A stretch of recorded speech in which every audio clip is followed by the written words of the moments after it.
Nutrition.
I don't think.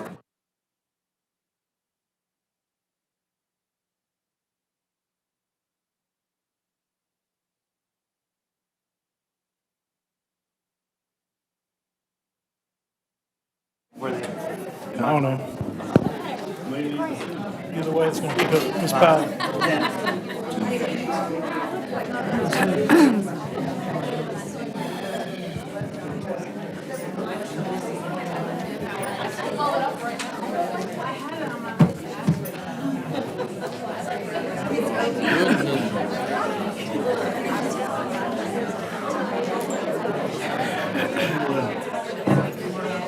Does this say 8:15? We're going to be at school at 8:15. Yeah. I want to make sure. Yeah.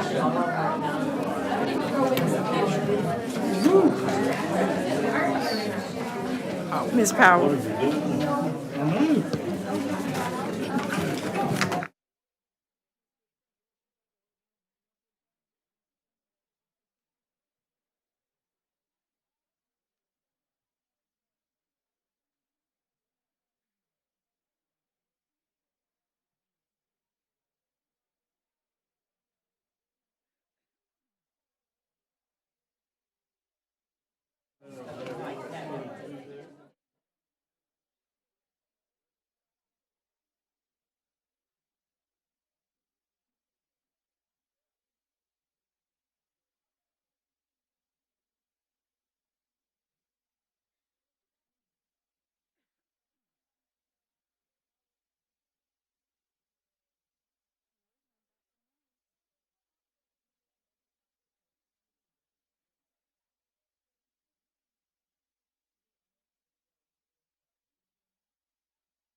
had to grow that fabric, sew that coat. What street did that David Vance live on? Somebody had told me that he was looking at running for the board next In Macclesfield. Macclesfield. So that's going to be Mercer's district? Is that right? I don't know. That's right.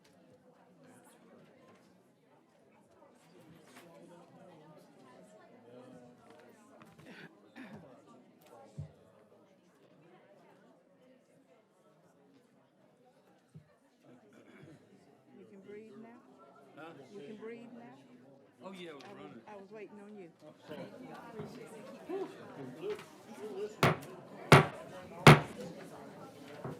Some people close the door. Good evening. I'd like to call this meeting of the Wilson County Board of Education for June 5th, 2023 to order. Members of the board, before the agenda is approved, please look at your agenda under committee reports, under Human Resources Services. Item A will be moved to closed session for discussion, and it may take action when we return from closed session. Other than that, the chair will call for an approval of the agenda as amended. Madam Chair, Mrs. Powell, I move we approve the agenda, the amended agenda for the Wilson County Board of Education, June 5th, 2023 meeting. it has been moved by Mrs. Powell, seconded by Mr. Boykin, that the amended agenda for June 5th, 2023 be approved. What is your pleasure? I'm sorry, all in favor of the motion, let it be known by the sign of aye. Aye. Those opposed, nay. Let the record reflect that the motion carries unanimously. This meeting is being televised on Spectrum and Greenlight Channel 22 and live streamed through the Wilson County Schools YouTube channel. The public can also view the meeting through links on the Wilson County Schools Facebook, Instagram, and Twitter pages and the Wilson County Schools website. Members of the board and the audience, please join us in the Pledge of Allegiance, to be followed by a moment of silence to be led by Mrs. Powell. I pledge allegiance to the flag of the United States of America and to the republic for which it stands, one nation, under God, indivisible, with liberty and justice for all.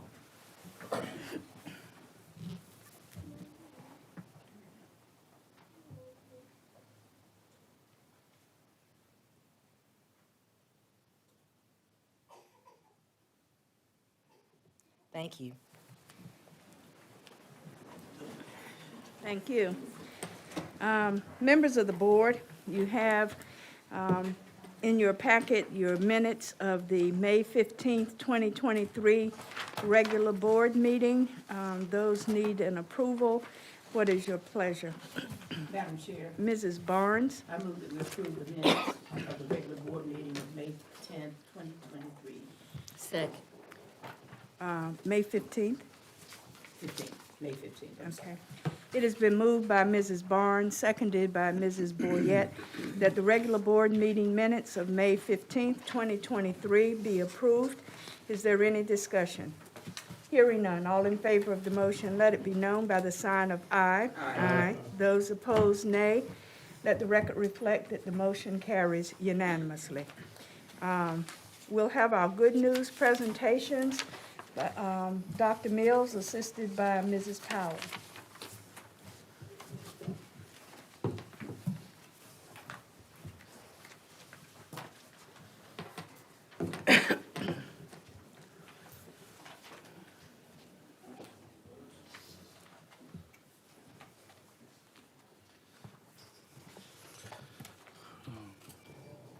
Madam Chair, board members and audience members, obviously we've got a full house tonight, and I'd like to recognize a few teams that are with us.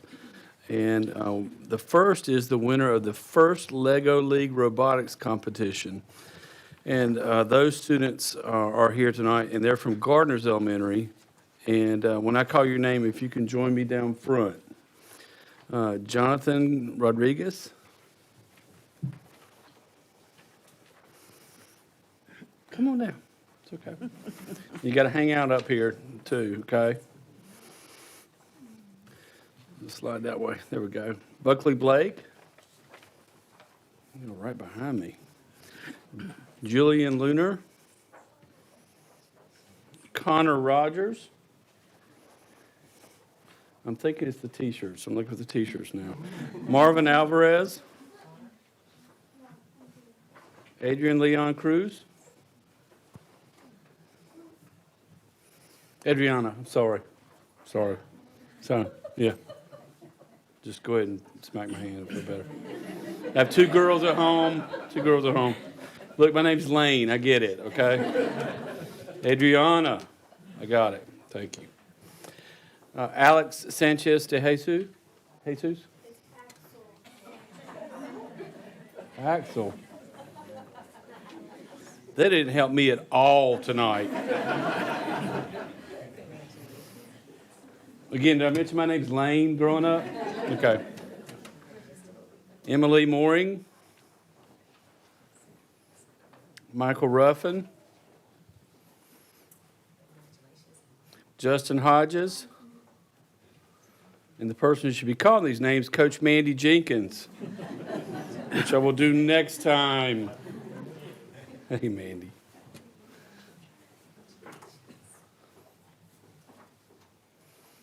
All right, let me tell you about these folks, even though I can't get names right.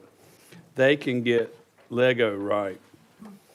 Wilson County Schools hosted its first Lego League Robotics competition in April. 4 of our elementary schools competed against teams from surrounding counties. Take a good look at this team because they stand out.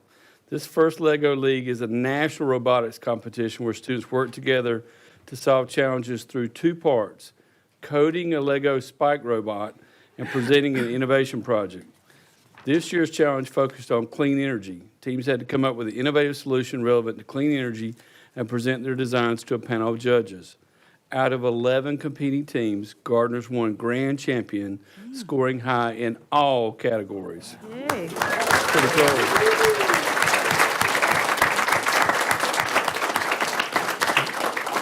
The judges were impressed with their robot performance and their innovative idea of repurposing whirligigs to charge Chromebooks. Wow, they got a little connection there. Look at that. We are so proud of these students for their great job they did working together and competing in the event. We also want to thank Ms. Jenkins for her hard work and guidance and support of the students. So now we need to get a picture of the team. And remember, don't hold them up like this. Hold them like this, okay? All right, here we go. Is there another person? Ginger Guru. Ginger, where are you?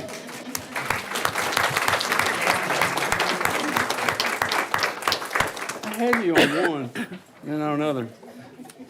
Of all people, I'll never hear the end of that one. I know. All right,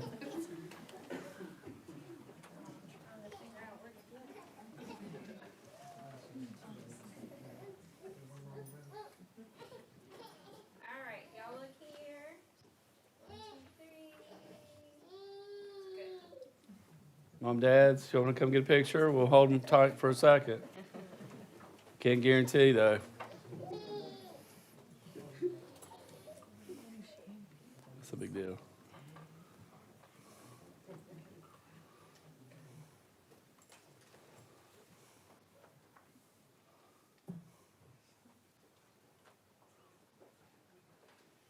Am I good? On once. All right. Congratulations. Y'all did great.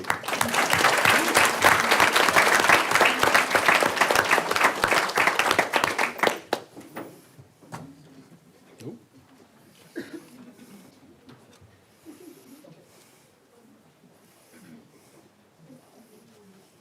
Hey, Ginger. I got you. We have another team to recognize, and I'm just not going to take any chances. Angie Morgan, please come up here and help me. I'm not even going to try it. I'm 0 for 2, and I've never blown 2 in a row like that. No way. So let me tell you who we're recognizing, then you can call names. We are recognizing the winner of the middle school STEM design competition. So they're from Forest Hills Middle School, and we want you to join us. Yeah. So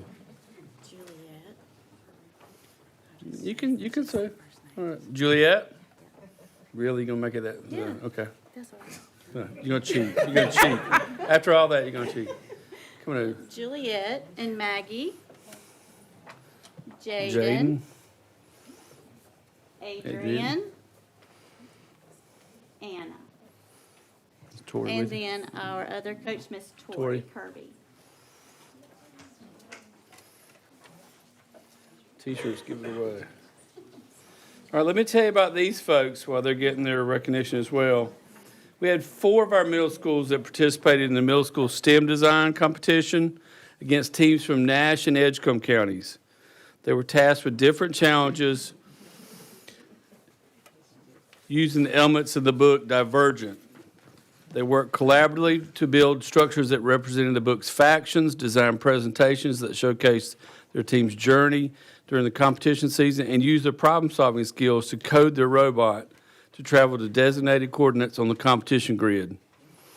In addition, they worked together on a book quiz and even had a chance to watch a personalized video sent by the author, Veronica Roth.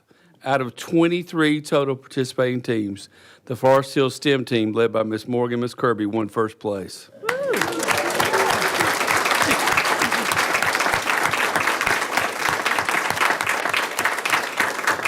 So we are very proud of them and their coaches and thank them for their guidance and support. So we need to get pictures of you. I think I saw Mr. Marks, and I did miss Mr. Pope at the back earlier for the Gardner's team. So administrators are here in support as well. So now's the time to get pictures, Mom and Dad, while they actually have to smile from a crowd.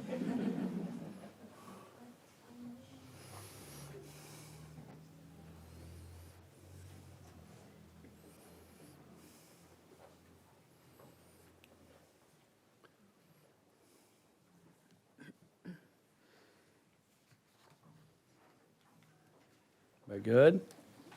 Make a run for it.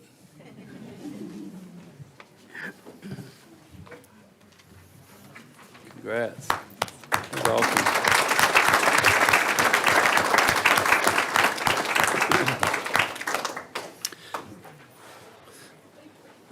The next group is being recognized for the NASA Plant the Moon Challenge. We were recently awarded the opportunity to bring the NASA Plant the Moon Challenge to our students, and tonight we want to recognize the staff members who guided students through the process at 4 of our schools. And if they would join us up front, Victoria Kirby, she was just up here, and from Forest Hills, Haley Ward, STEM teacher at Springfield, Catherine Thomas, this is Catherine. This is a science teacher at Spate. Bryant Glover. Where's Bryant? There he is. Ag teacher at Bedingfield High School. And Christine Mitchell, our district STEM coordinator.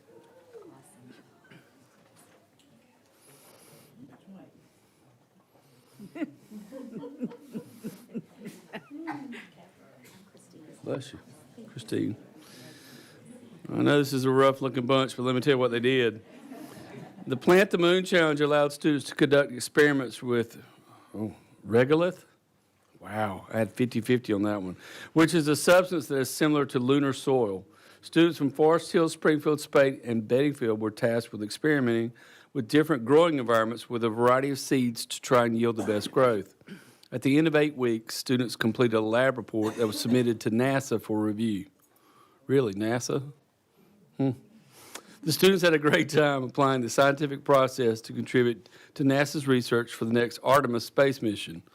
Out of 61 middle school teams, Wilson County Schools had 4 state-level winners. That's awesome. Wow. 2 teams from Spate won Best Growth and Best Innovative Design, and 2 teams from Springfield won Best Experimental Design and Best Evaluation and Analysis of Results. This was an incredible opportunity for our students, and it was made possible because of Ms. Mitchell's ties to NASA. We thank her for her involvement and support of the project. We also thank Ms. Kirby, Ms. Ward, Ms. Thomas, and Mr. Glover for all your hard work and guidance, and for being okay with having plants everywhere, evidently, in your classrooms during this project. So we need to get your pictures as well, so I'll let Amber do that. Is it true if you mix tang in with the soil, it really does better? Brian, is that true? No. That's the next experiment? Okay.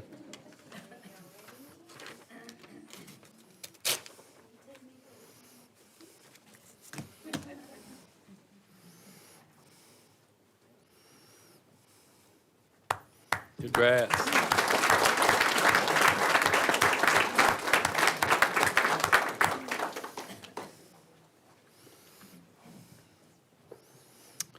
And, ladies and gentlemen, we've got one more award tonight, and it's kind of a surprise. Well, it's not kind of, it is a surprise, because we knew if we told the recipient ahead of time, they would not want to be recognized and would probably find something to do.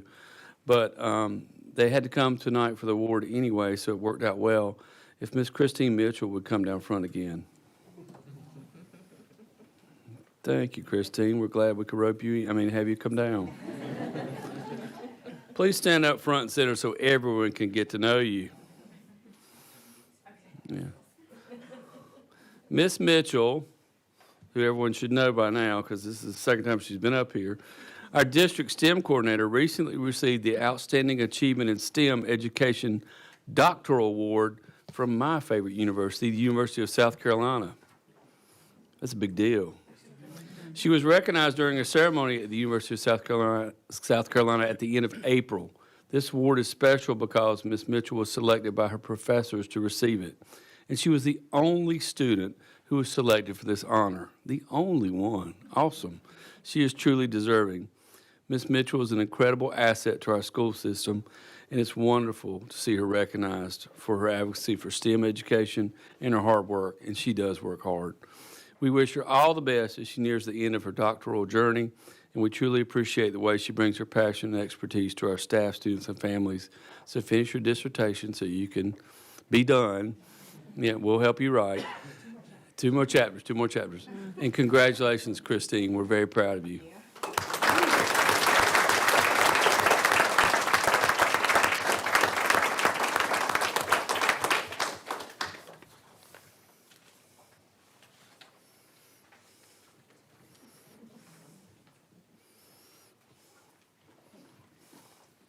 That's it. Congrats.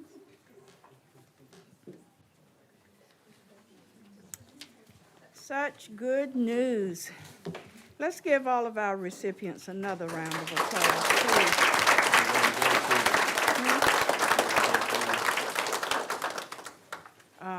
For those of you who want to bug out, we'll be fine. We'll give you a couple of minutes. If you want to stay, you're welcome to. I did.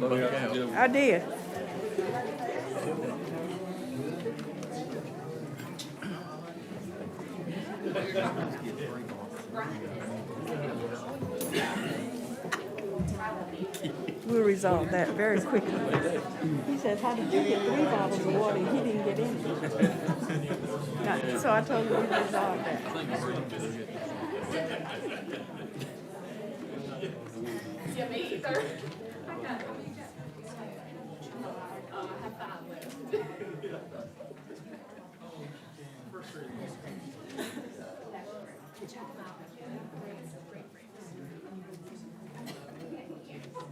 Christine, thank you.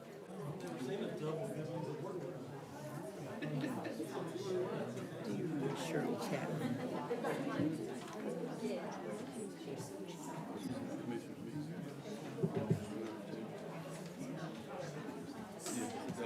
I thought Robin was going to I thought somebody was going to ask for that resolution. No, they asked to do it in July. They asked to do it in July, so they have to review it. All right. Chairman's report. First of all, I'd like to congratulate on behalf of the board the Wecker and Watt students who recently graduated in May from our system and then received their associate's degrees from Wilson Community College. In addition, we congratulate those who, while at our traditional high schools, have earned their associate's degree while taking advantage of the College and Career Promise, the CCP classes at the high schools and the community college. Awards days were recently held at all of our schools, and our students were recognized for the various community and academic and financial awards that impact their entry into the world of work, college, and the military. We congratulate each of those students who have already received their awards and the students for any other awards that still yet may come prior to their entering whatever endeavor they are going to enter. This Saturday is graduation at Bedingfield, Fike, and Hunt High Schools. Congratulations to each of the students and their families for all the hard work in achieving this milestone. And board members, remember, graduation starts at 9 a.m. at each of the high schools. We are asked to be in place at 8:15 at each of those respective schools. So wherever you signed up for, we know that you will be there in good fashion for the excitement of commencement. And with only a few days left before the school year is at an end, as our students continue to complete their exams for some, best wishes are extended for an enjoyable and a restful summer for our students, their parents, and the families, along with our teachers and staff throughout the system. It's been a very busy academic year, and when we start each year, it seems like the end of the school year is so far away. But in actuality, it gets here very quickly. And so this is yet another school year that has gone by. So to each and every one, best wishes for their summer time off and for a successful summer program that we will be offering to our students. And that concludes the chairman's report, and I'm going to turn it over to Dr. Mills for his report. Madam Chair, board members, audience members, piggyback on what Dr. Fitch said, Wednesday is the last day for our traditional schools. Don't everybody jump at once. I think that is an early release day as well. So be aware that people will be very excited and making every effort to get in and out of the school parking lots quickly, but let's do so safely. We got all summer to get there, and we want to thank our students and families and our staff for another good year and all the work that went into it. Since the pandemic, we've been continuing to get back on track, and it's good to have this year in the books, and we'll start again very soon. Summer will go by extremely fast, just like this year did. I did want to congratulate the 36 graduates from the Wilson Academy of Applied Technology and the 71 graduates from the Wilson Early College. And again, Dr. Fitch mentioned that graduation is Saturday at 9 a.m.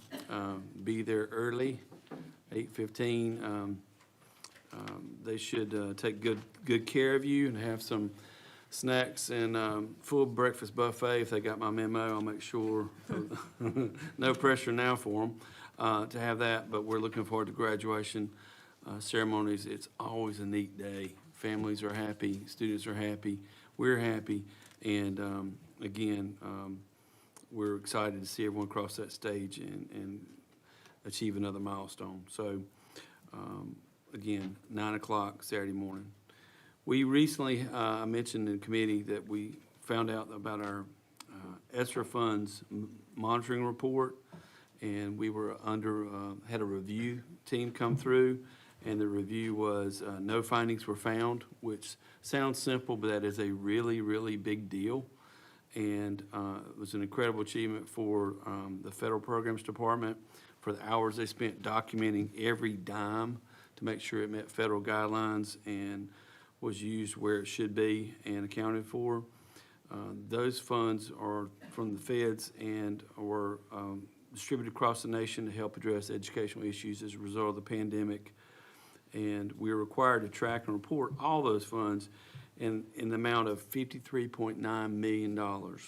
So according to the Department of Public Instruction, a final report of no findings means that the compliance element is 100% met and supported by all required evidence and that all required documents are provided.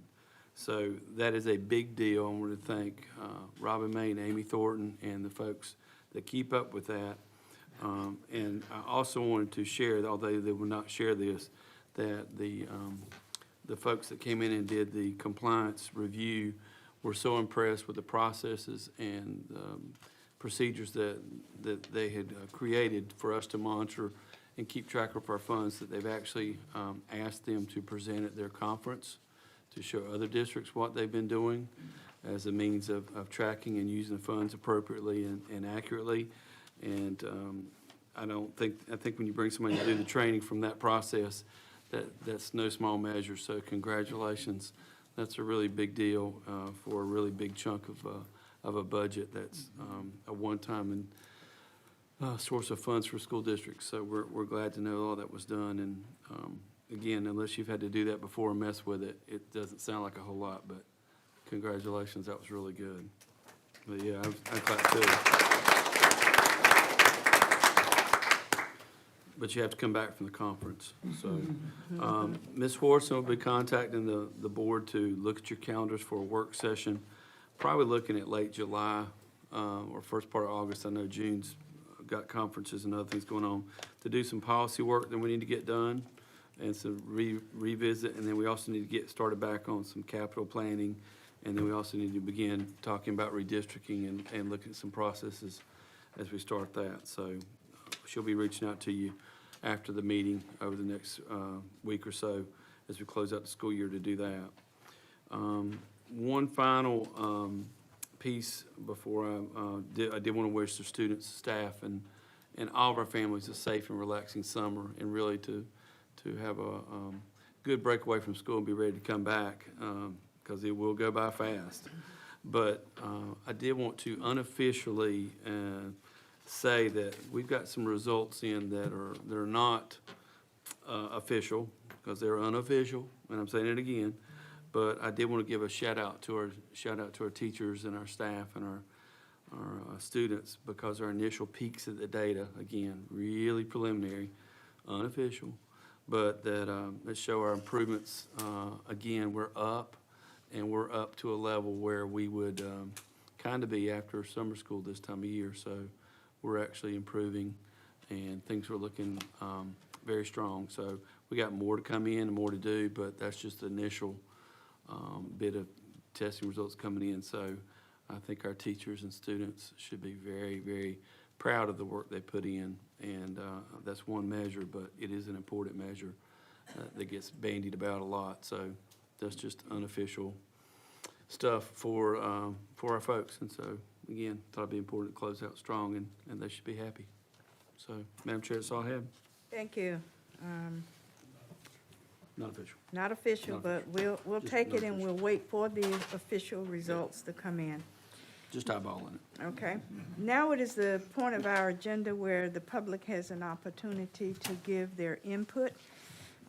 Each person is granted 3 minutes for his or her presentation. This portion of the meeting is for the board to hear matters of interest from the public. However, obscene or vulgar statements, personal attacks, and statements reasonably perceived to be disruptive or imminently threatening to the orderly operation of the meeting shall not be permitted. Board members, we have 4 persons who have signed up to address us this evening. The first person is Susan Myers. Her subject is the request to ban books. Ms. Myers? Thank you. I'm Susan Myers, and again, thank you for giving me the time to speak on behalf of many of the people who are concerned about attempts to ban books related to gay and transgender community in the Wilson school system. I'm going to come to you from a personal note. I met my wife here in 1986. We both played collegiate tennis for Atlantic Christian, now Barton College. We've been together for 37 years. In 2000, we decided to start a family. We didn't know anybody having children other than celebrities like Melissa Etheridge and things like that. So I was a little uneasy about it, excited, but we decided we were going to start a family. And we'd been together for like 14 years. Right after our daughter Cameron was born, a professor from Barton College gave us this book, Heather Has Two Mommies. And it's just a book, you can pick it up and put it down. And inside the book, she gave us a note. I still have the note. It says, "This is a book my daughter enjoyed and learned from. If you don't already have it, it's yours." And the thing about this book was, here in Wilson at this time, we didn't know anyone having children, and we were uneasy. But reading this book, which was meant for our daughter, I felt represented. It just took away some of the uneasiness of what we were getting ready to go through 22 years ago. The book is about a little girl with two mommies, and it was a family just like ours. And like I said, as I read the book, it helped me maneuver the uncharted territory that we were about to explore. We read this book to Cameron when she was little, and during the time, there was a lot of concern. We heard from politicians, like we're hearing now this time of year, and religious leaders that gay people can't be parents. So we had that in our ears. Well, Cameron's almost 22. She graduated from North Carolina School of Science and Math in 2019 while playing two sports. And just 3 weeks ago, she graduated with highest honors and distinction from UNC Chapel Hill. She's a kind, compassionate, well-rounded, and strong young woman. And she's going to come here. She's going to Ecuador for about a month, but after that, she's going to come and speak before you guys as well. Reading a book about gay people or trans people will not make you gay. I read books all my life about straight people, and it didn't influence me at all. My parents were straight. I'm gay. It doesn't work that way. The fear is not substantiated. However, the books that support people who are different and that are struggling, and the kids in school that may pick that book up, it can make all the difference in the world to that person. It can help them come through a tough time. It can make them feel represented, included, loved. Thank you. Thank you. The next person is Kathy Webb, speaking on closure of Stantonsburg Elementary School. Thank you for the opportunity to come again tonight to talk about Stantonsburg Elementary School. My questions result from the Wilson Times article on May 12th, 2023. School Board continues long-range facility plans discussion. The first class in the current Stantonsburg Elementary School building was held in 1981-82, the classrooms, which makes that part only 42 years old. The cafeteria and the gymnasium are the only older parts which need asbestos removal. I was at Fike High School in the 1990s when asbestos removal was done throughout the school.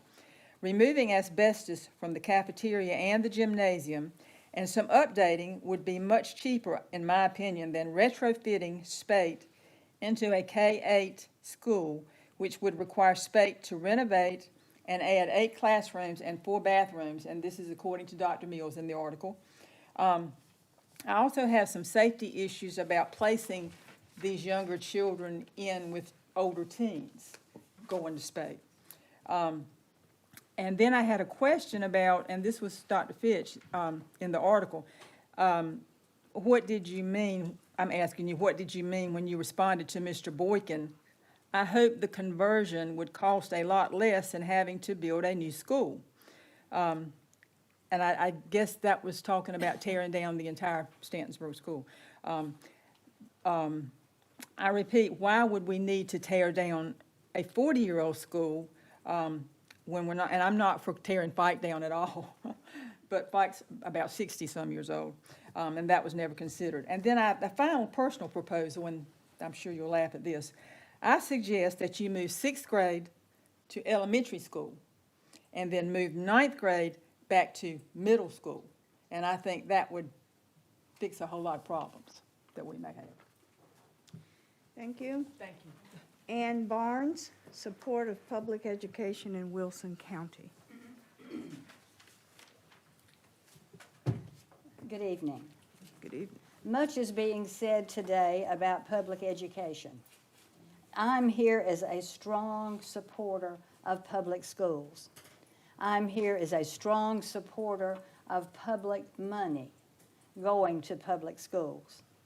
I'm a product of the Wilson County Public Schools, graduating from Lee Woodard School when it was a 1 through 12 school, not the primary school as it is today, a couple of years before Mr. Mercer, I might add. But anyway, my mother taught at Lee Woodard over 30 years. I'm a graduate of North Carolina Public Universities. I was an English teacher and a librarian in North Carolina public high schools for 41 years. And sorry, none of those was in Wilson. My husband's job took us from Wayne County to Wake County, where we lived most of our life there. I do recognize, of course, that private schools have their place, but public schools, as we all know, are the bedrock of our democracy. So thank you for your commitment to public education in Wilson County. That reflects, in addition, a commitment to the best interest of every child in every school. Ideally, teachers and parents work as a team in public schools. I have seen it done so many times because both respect each other. Parents have, of course, the final say in what their own children read or watch or listen to, but they do not presume to make these important decisions for anybody else's child but their own. That is teamwork at its very best. Because as we all know, children are different. Public schools recognize that. We accept everybody's child, as you well know. Public schools don't turn children away. The door is open to every family, every child who wants to walk in. Public schools know that the very diversity is both the joy and the strength of public education. The differences are addressed in so many ways, and we've seen some of them tonight. And they vary from teaching methods to a variety of arts education classes, sports activities, clubs, special programs. I have seen it, and you have seen it for many years. And another way is a wide variety of books and instructional materials in classrooms and libraries. So thank you for your support of public schools. Thank you. And our last speaker is David Batts regarding working on the farm and excused absences. Thank you for having me tonight. I'm a product of Wilson County Schools as well, and all of my children go to Gardner's Elementary and Elm City Middle.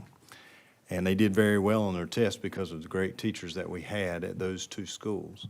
They did so well that they finished up early, and one of my sons, instead of wanting to stay in the gym and play all day, asked if he could stay at home and work on the farm. I told him there was no issue with that. We'd be glad to do it. We all worked on the farm, picked cucumbers and picked tobacco before we went to school in the morning, and it was an excused absence. I was shocked this morning when I found out that it's unexcused absence now if you do anything with 4-H events or farm or agricultural events and you leave the school to do those, or working on the farm with your family. I'm asking tonight, very simply, if you would change the rule on excused absences for farms and family members to leave and let their kids go and work on the farm when need be, and it be an excused absence. Thank you. Thank you very much.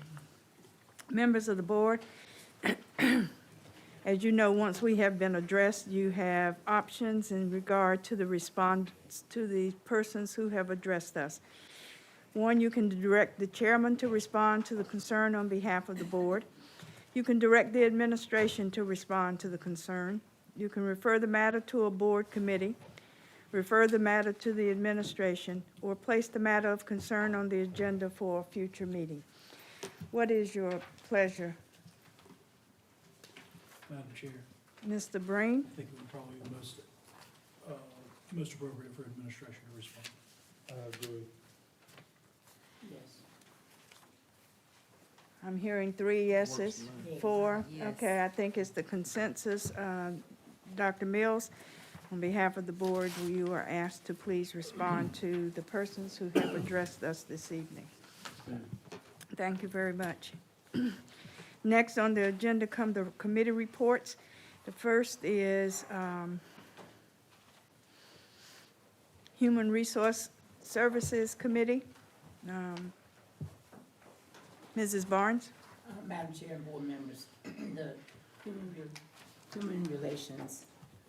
Human Resources Services Committee met this afternoon at 2:33 p.m. And the members present were Mr. Boyd and Mr. Mercer, Ms. Boyette, Dr. Wilson, Dr. Mills, and Dr. Fitch, and Ms. Caton.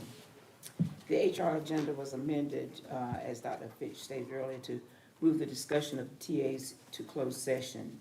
So there was only one action item that we responded to, and that was Bless you. a contract requiring board notification. The Amtrust, I want to call it Amtrak, I'm so used to saying that, but the Amtrust North America Company will be our workers' compensation insurance company for the 23-24 school year. It's important to note that the cost is 4% down from what it was last year, but this contract is good for 1 year, and we will then look at other companies for the upcoming years. Amtrust provides workmen's compensation coverage for all locally funded positions depending on the budget codes, such as school nutrition, maintenance, some central office employees. The rep that is from Wilson, actually, with the Amtrust Company, who lives and is local, also says that training could be provided for food services, maintenance, et cetera, such as learning how to avoid trip falls in the cafeteria and other places, when to wear gloves in certain circumstances, et cetera. Also, Amtrust has a good mod rate, it said, which is 8% better than the state average. If an individual receives workman's compensation, they will receive 62 2/3% of their wages. And if an employee goes over 1% of their salary, they are paid by the state, and Sedgwick Insurance Company is the state insurance company that we will use. And lastly, our personnel will be discussed in closed session. So, Madam Chair, I move that the full board approves Amtrust as our workman comps local insurance carrier for the 23-24 school year. Second. It has been moved by Mrs. Boyette, seconded by Mr. Breen. I'm Moved by sorry. Ms. Barnes. Moved by Mrs. Barnes, seconded by Mrs. Boyette and Mr. Breen. And too many bees coming at me at the same time. That the board approved the Amtrust North America Company for the workers' compensation for the Wilson County School Systems for the amount of $143,959 as presented by the administration. Is there any discussion? Hearing none. All in favor of the motion, let it be known by the sign of aye. Aye. Those opposed, nay. Let the record reflect that the motion carries unanimously. And we will now move to Mr. Mercer for the Administrative Services Committee report. Mr. Mercer?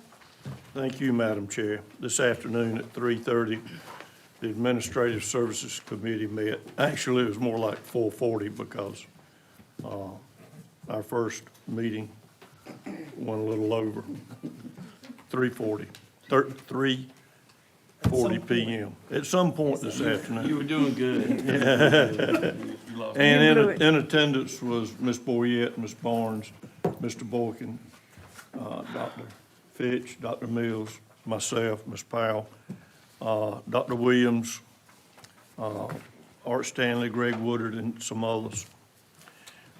We covered one information item and 6 action items. The information item was Wilson County Schools disposal of surplus property report.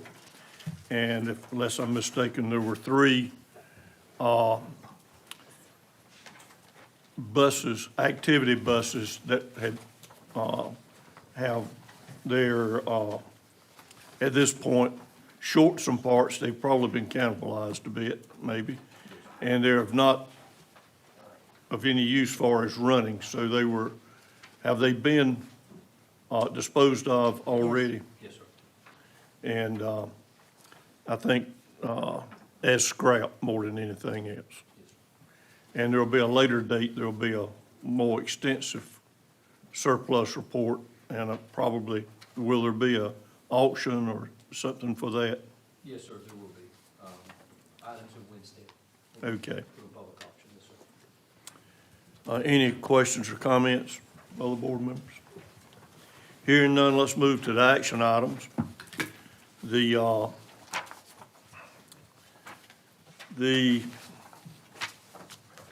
first one being the contracts requiring board approval, and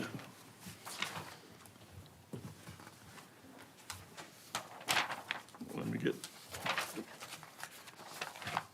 we have 2 contracts that require board approval. One is White House Transit, which provides special transportation through the year for, usually, I think they're exceptional children. And I don't know, do we have any homeless that are outside our district we have to provide for now? Yes, sir, provides for some of those students as well. Okay, and that the limit on that is not to exceed $1 million during the year. Any questions or comments from anyone regarding that? The other contract was Installation Unlimited Incorporated, which is, we're contracting to install, assemble, remove, and dispose of classroom furniture in the schools. We're able to replace the classroom or student furniture in all our schools, which is funded with ESSER 3 funds at $711,800 for the installation. And the disposal will be supervised or by Wilson County personnel as to what is to be saved and then what is to be disposed of. But this is for an assembly. I think there are 2, they'll come back twice if we need them to correct work or something like that. Yes, sir, it's correct. 2 punch list walkthroughs. Yes, sir. Which does not mean there's only 2 problems.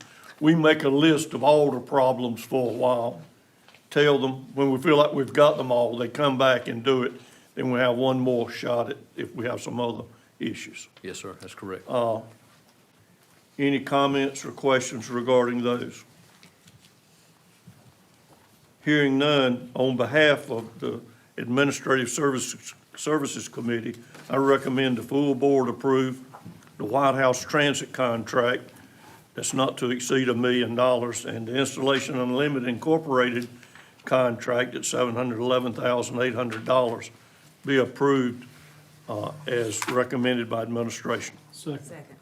It has been moved by Mr. Mercer, seconded by Mr. Breen and Ms. Powell, that we approve the White House Transit contract not to exceed $1 million and the Installation Unlimited Incorporated contract for the amount of $711,800. Is there any discussion? Hearing none, all in favor of the motion, let it be known by the sign of aye. Aye. Those opposed, nay. Let the record reflect that the motion carries unanimously. Mr. Mercer? Thank you, Madam Chair. Our second action item is the superintendent authorization to approve year-end budget amendments. It's necessary at the end of the year, which is the end of June, that all our accounts are in order and balance. And in order to do that, will probably be some amendments to be made. And this action will authorize the superintendent to approve year-end budget amendments. Any comments or questions regarding that? Hearing none, on behalf of the Administrative Services Committee, I move that the full board approve the superintendent authorization to approve year-end budget amendments as needed. Second. It's been moved by Mr. Mercer, seconded by Mr. Breen, that the board approve the superintendent's authorization to approve year-end budget amendments. Is there any discussion? Hearing none, all in favor of the motion, let it be known by the sign of aye. Aye. Those opposed, nay. Let the record reflect that the motion carries unanimously. Mr. Mercer? Thank you, Madam Chair. Our third item is the continuing budget resolution for 2023-2024. And this will authorize administration or direct administration to continue our budgets with the understanding that money is allocated in the same level it was this year until a new budget is approved by the state. Any questions or comments? Hearing none, on behalf of the Administrative Services Committee, I move that the full board approve the continuing budget resolution for 2023-24, allowing the superintendent, senior staff to allocate money on our current budgeted rate. Second. It has been moved by Mr. Mercer, seconded by both Mr. Boykin and Mr. Breen, that the full board approve the continuing budget resolution for 2023-2024, allowing the superintendent to operate at the budget level we currently have until the state budget has been passed. Is there any discussion? Hearing none, all in favor of the motion, let it be known by the sign of aye. Aye. Those opposed, nay. Let the record reflect that the motion carries unanimously. Mr. Mercer? Thank you, Madam Chair. Our fourth action item is the 2022-2023 budget amendments. We have four. Our first one, Amendment 109, which is the state public school fund, and it's to an increase to manage the summer reading camps, transportation, literacy intervention, such items as salary benefits, supplies, contract services. Any questions or comments about Amendment 109?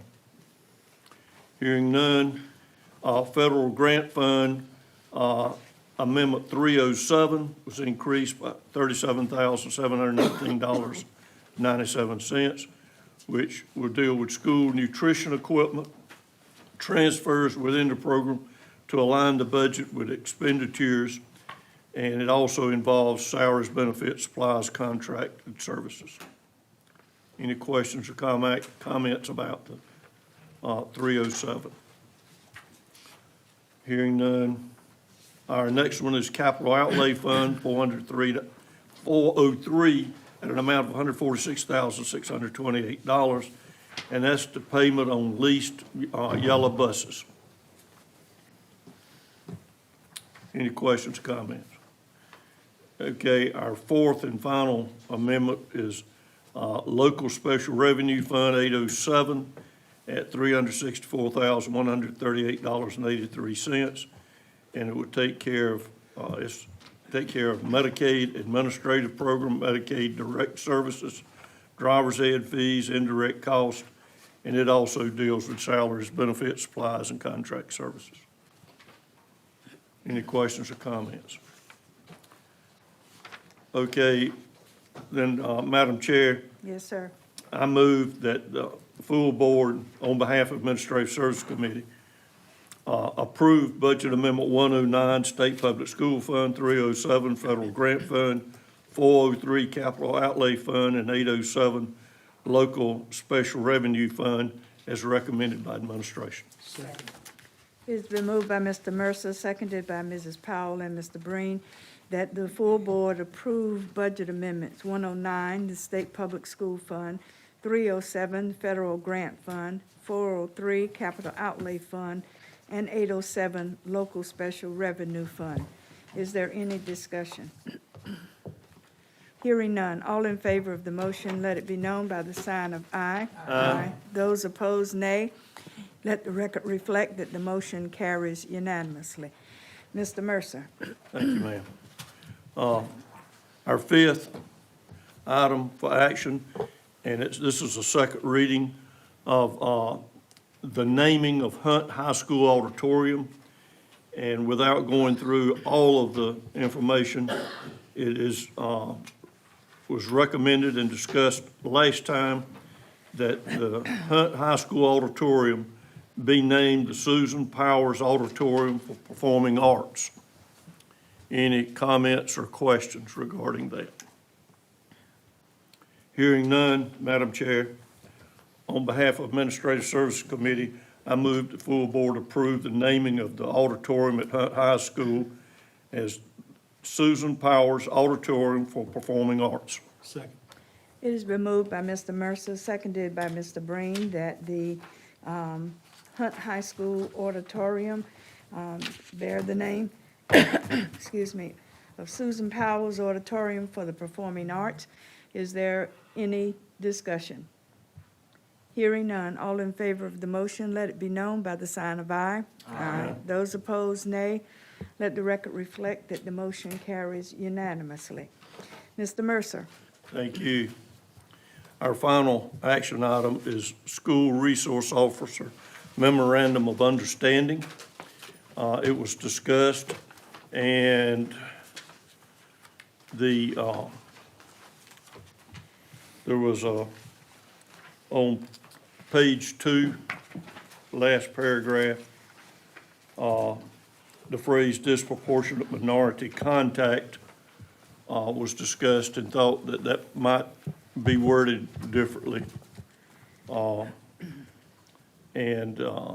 with that understanding, the committee recommended its approval. And committee members, board members, help me remember the term we thought might be. Yes, sir. Profiling. Dr. Williams had a conversation with Yes. the folks, and he was going to share that with you. Okay, please, sir. Dr. Williams, thank you. After the Administrative Services Committee, I have sent that term for clarification. That is actually part of the Sheriff's Office portion of this. So we're in discussions to help define or clarify, spoken with our legal counsel in regards to that, that particular portion of the SRO Memorandum of Understanding. Yes, And sir. Yep. I believe that the case was that was what the memorandum was essentially outlined for. Yes. Mr. Chair, I think what Dr. Williams mentioned before the meeting was that we will wait for law enforcement to define it in their terms so that we can be clear about how they plan to execute the MOU. And if there's any issue, we'll bring it back to you all for clarification, although I don't expect, and I think Dr. Fitch mentioned profiling was the term that we would prefer, but we want to hear from law enforcement. Well, I don't think there was any disagreement in the MOU, but I just thought I got the understanding there would be a clearer understanding Of that with it phrase. being phrased differently. So, the committee, it was their feeling and that we approve the MOU with the expectation of clarification of that phrase. Great. Does that, okay. And that's something that we just can't do immediately, but I think we need to take action because this needs to be done before the end of the month, I think. Yes, sir. Okay. Any other discussion or questions? Hearing none, Madam Chair, Yes, sir. on behalf of Administrative Services Committee, I move that the full board approve the School Resource Officer Memorandum of Understanding be approved with the understanding that clarification will be made on the phrase that we pointed out. Second. It has been moved by Mr. Mercer, seconded by Mrs. Powell, that the School Resource Officer Memorandum of Understanding be approved with the noted clarification to be provided by the Sheriff's Office. Is there any further discussion? Hearing none, all in favor of the motion, let it be known by the sign of aye. Aye. Those opposed, nay. Let the record reflect that the motion carries unanimously. That completes my report, Madam Chair. Thank you. Next was the Instructional Services Committee. It met at 4:30 this afternoon, and the majority of the board members were in attendance. We had a couple of items for contracts regarding notification. There were 12 of those, as a matter of fact. And after discussion within the committee, it is the recommendation to the full board that the contracts be approved, those being 95% group for phonics core programming for grade 5 in the amount of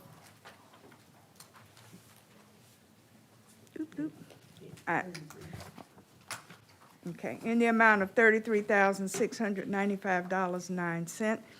Imagine Learning for high school credit recovery in the amount of $64,551.45. For CDW Amplified for Education, for Google Workspace services in the amount of $41,990.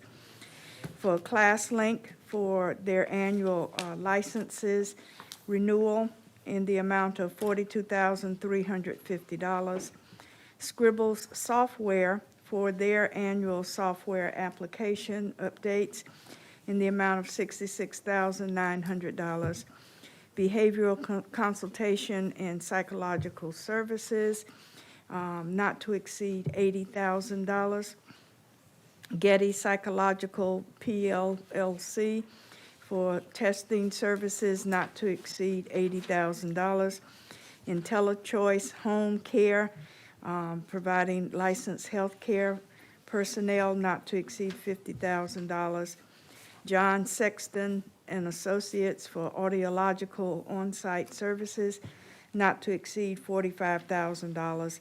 Venture Rehabilitation Group for diagnostic and treatment services, for speech and language pathology for preschool students, not to exceed $70,000. For Venture Rehabilitation Group, again, for diagnostic and treatment services for speech and language pathology for private school plan student services, not to exceed $30,000. And VH Contract Services to meet the legal and educational needs for students with visual impairments, not to exceed $34,437. Though each of those contracts is under the threshold amount, which is set at $90,000, and it is the superintendent's responsibility to inform us of those services. That does not need any action. Are there any comments or questions? We then moved on to the next item, the Consolidated Programs Application Overview for Titles 1, 2, 3, and 4. Those are federal funds that we received.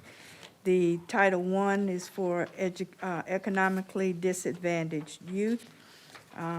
We have 14 of our schools that fall within that Title I category for the 23-24 school year.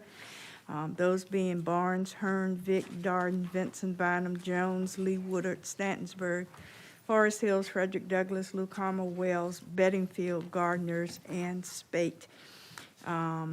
Percentages are set based upon direct certified information that we are provided, and funds are distributed accordingly from those schools with the highest numbers to those with the lowest numbers. Our current allotment will be in the amount of $6,600,000. And there are some district set-asides that we have to meet, including pre-K homeless for transportation, supplies, and liaison foster care transport, district federal programs, staff, software and supplies, elementary curriculum coordinators, district family engagement events, professional development and supplies, as well as instructional supplies and professional development for our Title I schools.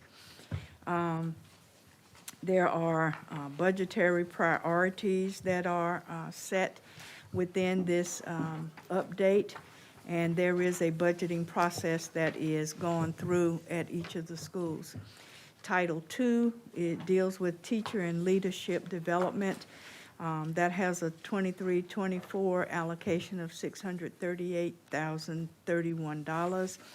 And it deals with things like beginning teacher support activities, stipends for the mentors, reimbursement for assessments and coursework.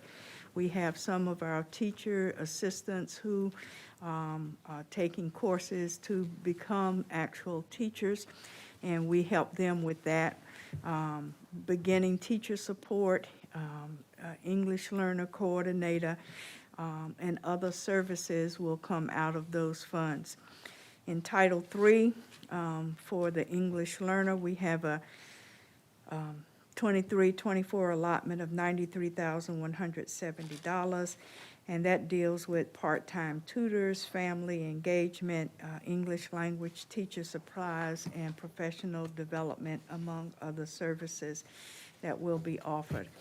And the Title IV program has an allocation for 23-24 of $525,002. And with that, the funds, we proposing mental health and social emotional support, technological professional development, and STEM materials. And you see that our STEM programs pay off. You saw the students who were recognized tonight in our Good News report. So that is all going for the student development. As part of our federal application overview, we have to provide equitable services to private schools who wish to participate. We have 4 schools who have requested support and have opted into either Title I, Title II, Title III, or Title IV services. Those private schools being Level Up Academy, Rosebud Academy, First United Methodist Church Day School, and Greenfield Academy. And that was the report of the instructional services personnel for Titles 1, 2, 3, 4 consolidated programs application. And then we got to the portion of the agenda. Are there any questions? There were several action items. So, Mr. Vice Chair, I'm going to turn the meeting over to you because I will be making some motions, please. The first of the action items were contracts requiring board approval. These contracts are those that have gone, that are over the $90,000 threshold, and require action by the board. There were 4 contracts that were presented to us. The first from the Division of Vocational Rehabilitation. They provide vocational rehabilitation student services in assisting our students with disabilities to transition from school to work. The amount of that contract is $107,323. The second of the contracts was with Kinetic Physical Therapy for speech therapy in the categories of screening, planning, evaluation, therapy, and evaluation. And that contract is not to exceed $900,000. Public Impact is the business that will provide consultation and implementation for our Opportunity Culture schools, and that is carried out within our Title I schools. These funds are coming from the Department of Public Instruction in the amount of $103,063. And the fourth contract is for Venture Rehabilitation Group, again, providing speech and language pathology services not to exceed $150,000. On behalf of the Instructional Services Committee, Mr. Vice Chair, I move that the contracts for the Division of Vocational Rehabilitation in the amount of $107,323, Kinetic Physical Therapy and Wellness Incorporated, not to exceed $900,000. Public Impact for the amount of $103,063, and Venture Rehabilitation Group in the amount not to exceed $150,000 be approved. Second.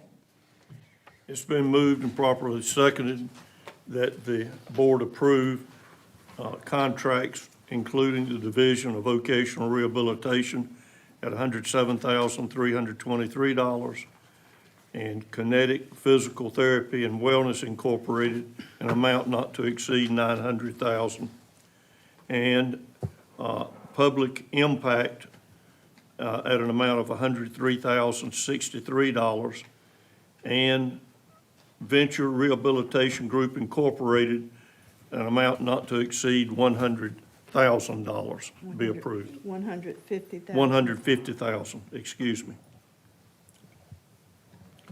Do I hear any further comments or questions? Hearing none, all in favor, aye? Aye. Like sign. Okay, it's approved unanimously. Madam Chair. Mr. Mercer, members of the board, the next item was for the Career Technical Education Local Plan.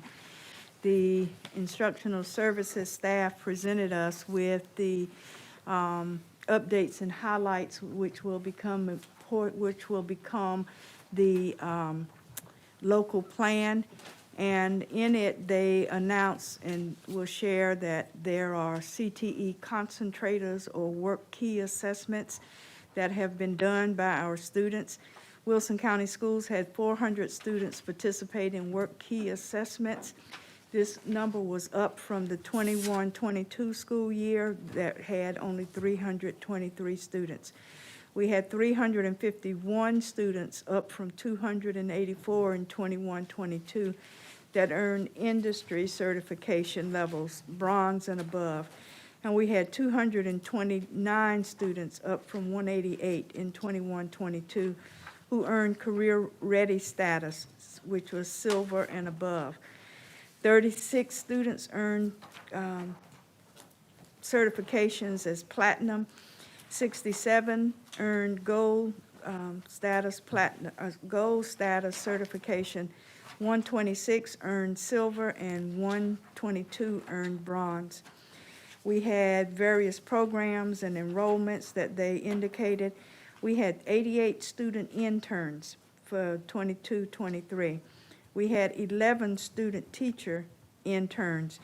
We know that the numbers of persons going into teaching are not where we would like to see them be anywhere within the country. Yet we had 11 student teacher interns, and several of those were selected to become Pee Wee and Myrtle Owen Scholars that commit them to come back to Wilson County and teach for 4 years after they have earned their degree. We had 44 local businesses with mentors participating. We had 2 student internships with EMS, and we had our first intern who qualified to intern with the 911 Communications Center, and they will begin that internship next year. They qualified in this school year. Our CTE enrollment information included 4,291 high school students in CTE courses this year and 2,165 middle school students in our CTE courses this year. 597 students participated in the 4 career exploration labs in the middle schools, and we will have our 5th middle school, which will mean that all of our middle schools will have career exploration labs next year. We had cluster program areas. We have 14 of the 16 cluster areas recognized by the state. In agriculture, food and natural sciences, architecture and construction, arts, AV, technology and communications, business management and administration, finance, health science, hospitality and tourism, human services, information technology, law, public safety, corrections and security, manufacturing, marketing, STEM, or engineering and technology, and transportation, distribution, and logistics. We do not offer education and training cluster or government and public administration cluster. Still, we have 11 students who have done student internships in the area of teaching. We had new course offerings this spring. We had 1 section of masonry at Beddingfield. We had 2 sections of drone level 1 this spring. We had introducing counseling and mental health in 23-24, and we will be introducing the culinary arts program in 23-24 at Beddingfield. Our certification highlights are so very numerous. 5 students completed the Nurse Aid 1 course through the community college.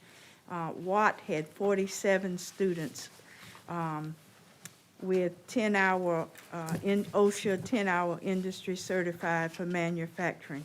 We had 17 students that earned North Carolina DOT unmanned aircraft system operator permits. It was shared with us that's like our high school students earning their learner's permit to drive, and with the next step being their pilot certification. We had 8 of those 17 who took drone 1s this spring and earned the CFR 14.107 remote pilot certification that allows them to operate a drone that weighs less than 55 pounds for work or business purposes. So our students are being prepared for the work world. 152 students received first aid certification in health science and early childhood courses. 935 had individual credentials earned in career management. 28 completed venture entrepreneurship expeditions through Everfi in their entrepreneurship courses. We had 41 students earn the accredited food handler certification. We had 109 students earn North Carolina Beef Quality Assurance certification. This ensures that these students can work around cattle to keep quality and safety as a top priority. 55 of our students, health science students, earned basic life support and stop the bleed certification. 52 health science students earned the OSHA 10-hour healthcare industry certification. 40 ag mechanic students earned OSHA 10-hour agricultural certification. 361 individual certifications were earned in construction management classes. 56 students earned Microsoft Office certifications. 58 students earned Adobe Photoshop. 30 students earned Adobe Illustrator, and 121 individual certifications were earned through public safety courses. Wilson County School students earned a total of 2,538 credentials and certifications this school year. So our CTE classes are paying off. There were various class projects that received recognition. Beddingfield's FFA chapter participated in a roundtable discussion with Congressman Don Davis on the Farm Bill, which is reauthorized every 5 years. Hunt High School FFA students participated in a farm-to-table day at Rock Ridge Elementary, where they facilitated fourth-grade students on how to plant watermelon seeds and the importance of local agriculture. Bedingfield High School students in foods and nutrition prepared the desserts for the local farm-to-table day that was held. Bedingfield High School's Teacher of the Year, Bryant Glover, that we recognized earlier this evening, was awarded a CTE modernization grant, allowing him to expand the ag program at Bedingfield High School. 12 FFA students from Bedingfield attended the East Central Regional Leadership Conference. 25 students earned their Green Hand degree, which requires students to be regularly enrolled in ag education courses and teaches them about the history of FFA. 6 students got the FFA, their chapter FFA degree that requires 180 hours of school instruction in ag education. 1 student won the truck driving career development event, which teaches truck driving safety skills in an agricultural environment, and advanced to the state level of competition.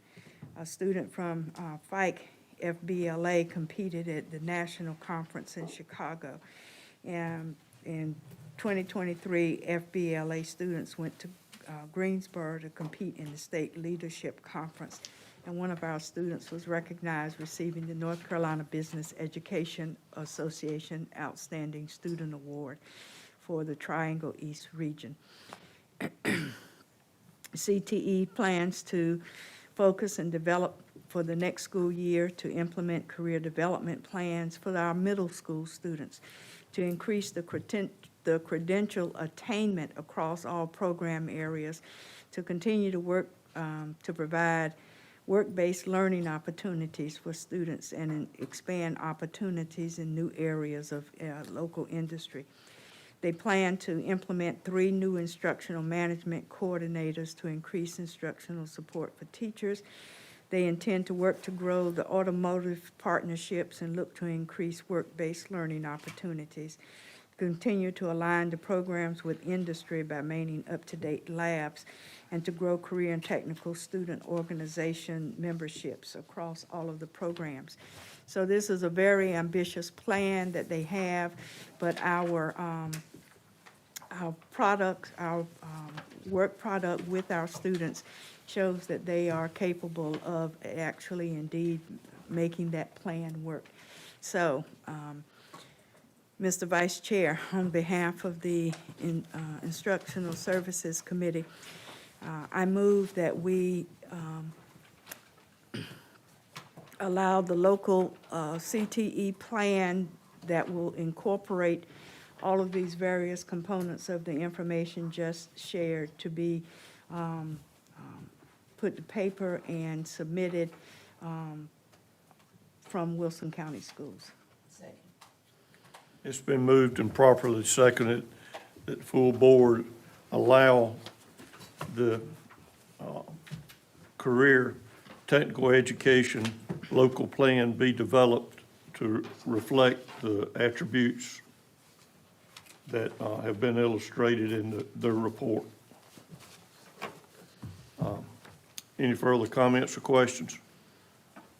Mr. Chair. Yes, ma'am. I would like to say, why don't we give a round of applause to all the accomplishments of the CTE program in Wilson County Schools.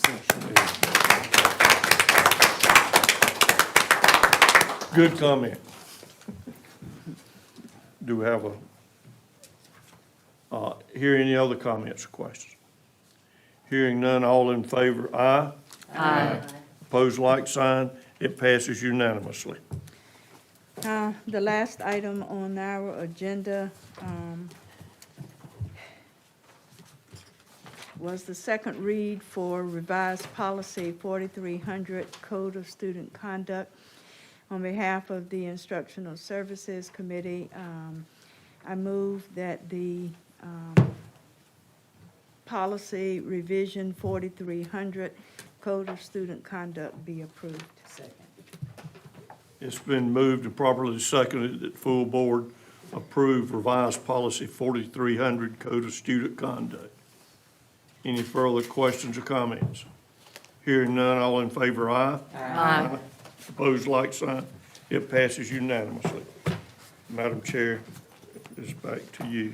Thank you. Members of the board, at our last meeting, as is our process, we received a request from Dr. Carol White to retain her appointed seat on the Wilson County Board of Community College Board of Trustees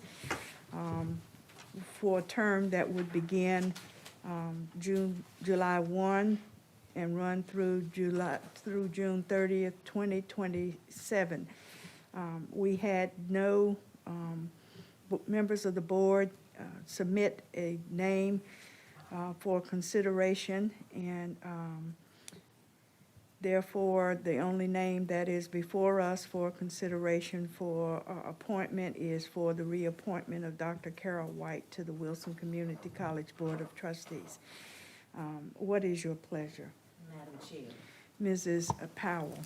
I move that we approve the reappointment of Dr. Carol White beginning the June 30th, 2023 session to the Wilson County College Board of Trustees. Second. July 1. July July 1. 1. Oh, I'm beginning. sorry. Okay. Whenever she wants. Get out of here. Let's go.